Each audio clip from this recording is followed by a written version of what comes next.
Hello Papa B, ako po ay isang security guard sa isang pampublikong hospital sa aming lugar. Ako po ay 32 years old, at may 2 anak.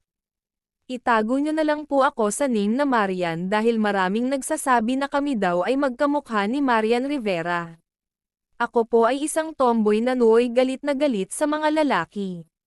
Babae po talaga ang nagiging karelasyon ko kahit noong ako ay nag-aaral pa lamang. Siguro kung bibilangin sa daliri ay kukulangin pa ang bilang ng aking naging girlfriend. Kung isasampay nga sa sampayan ang mga tilapia ng aking nakarelasyon ay kukulangin pa ang 100 metro ng alambre kung ito'y isasabit. Kaya imagine nyo na lang kung gaano karami, kaya hindi ko rin lubos maisip kung bakit sa lalaki ako babagsak. Heto ang kwento ng aking secret love romance.